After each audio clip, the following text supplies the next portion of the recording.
Well, fishers, well, what do you do when the weather's like this? You go fishing, of course, you don't worry about it, don't make excuses. I get people coming and say, oh, it's too wet. Oh, yeah, sort of. But if you look at it, we haven't had a lot of rain through the days, bit of a night time.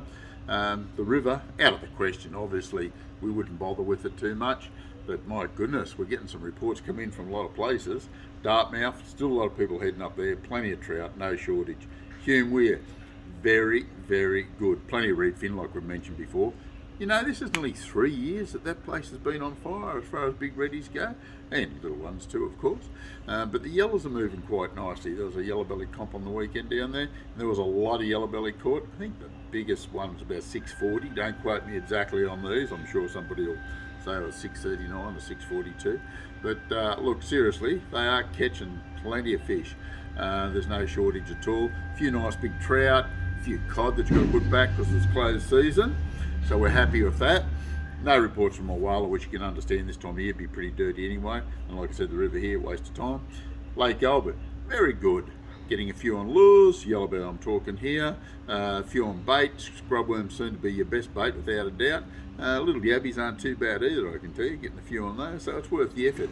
Tumut River, brilliant, as per normal, whether it be downstream or upstream. If you're downstream where the dirtier water is, just drift a worm. If you're upstream from Tumut, yeah, flick a lure or two around, you'll catch plenty of trout, I can assure you of that. Drift a worm, do what you like. Even the fly fishermen might have a little bit of joy up there. Blowering Dam, pretty good. Getting some good reports out of there.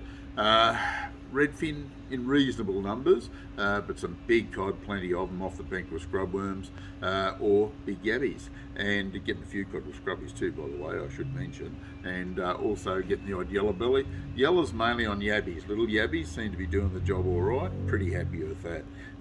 Junimar Classics on this weekend, so there'll be a few blokes fishing that one. That's an invitation type thing. Bingo, very special little place over the last year or so. Plenty of fish, plenty of good trout, browns and rainbows, very sizable fish. A lot of smaller ones too, but plenty of big fish. A few redfin, happy days up at Bingo. Yukon Bean, Jindabyne, Tantangra. I mean, how good do you want the trout fishing? This is amazing. Off the bank of worms, without a doubt. Absolutely incredible in any of those dams. Trolling, fantastic. Look, we can't cover all the different techniques and that because they're catching them every which way. Throw a wet sock at them at the moment and you'll catch a fish. It is so darn easy to catch a trout. So very, very special. Got a few reports from Wagga. Bait fishing there seems to be very good, pretty consistent. Not a lot of reports on the lure fishermen there because it's pretty dirty. Well, it's cleared up a fair bit, to be honest with you, compared to what it was. Burrinjuck, not a lot of reports from there, but they'll start to flow in. I'm still reckoning if you go up and fish the shallows up around sort of Wee Jasper, right up to Good Hope, any of those areas, you'll get plenty of yellows off the bank with bait without too much trouble at all. So as you can see, there's no reason not to go fishing. If you don't want to go, just say you don't want to go. Don't make up an excuse because you'll look like a little sook, I can tell you now. It is pretty amazing out there at the moment, and the river's the only place that's letting us down. But that'll come good in the next 6 months or so, who knows. This is the Compleat Anglers Fishing Report for this week. We'll catch you next week.